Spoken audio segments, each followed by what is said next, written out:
पाण्याने समृद्ध जिल्हा म्हणून ओळख असलेल्या कोल्हापूर जिल्ह्यातील शेतकऱ्यांना कधी नव्हे एवढ्या पाणी टंचाईचा सामना आहे तो करावा लागत आहे।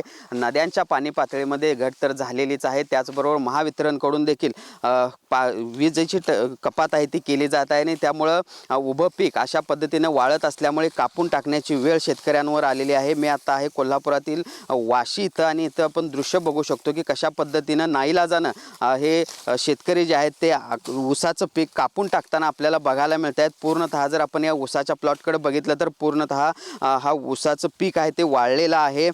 एका बाजूला पाणी टंचाई तर आहेच, मात्र दुसरीकडे महावितरणकडून 6 तास फक्त विजेचा पुरवठा होतो, त्यात देखील अनियमितता असल्यामुळं पाणी या शेतीला आवश्यक त्या प्रमाणात मिळत नाही आणि त्यामुळेच कुठेतरी आता शेतकरी हवालदिल झालेले आहेत आणि अशा पद्धतीनं ऊस पीक कापून टाकण्याची वेळ त्यांच्यावर आलेली आहे। शेतकरी आपल्यासोबत आहेत, बोलूयात त्यांच्याशी।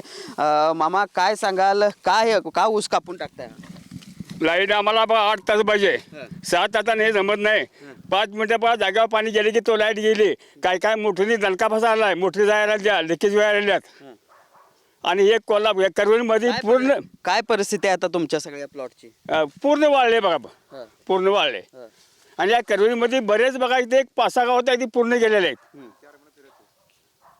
काय नक्की परिस्थिती, म्हणजे कशा पद्धतीने याआधी असायचा ऊस आणि या वर्षी काय फरक आहे त्यामध्ये? गेल्या वर्षी ऊस चांगला होता, औंधा ते पूर्ण बाद झाला ऊस बघा। आणि लाईट वेळेवर नाही, काही नाही। आता सगळं कापून टाकताय, किती नुकसान झालंय या सगळं पाणी वेळेवर नाही महावितरणच्या या सगळ्या कारभारामुळे? बरोबर बघा, सगळं पूर्ण बघा नुकसान सगळे झाले आपले बघा। साधारण बघा 1-5 लाखापर्यंत बघा नुकसान आहे बघा।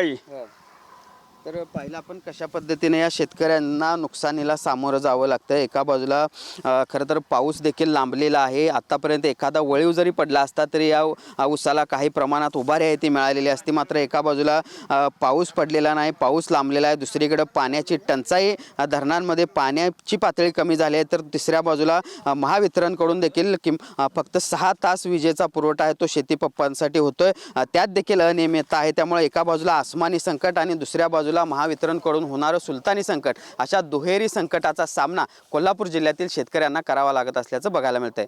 भूषण पाटील, TV9 मराठी, कोल्हापूर।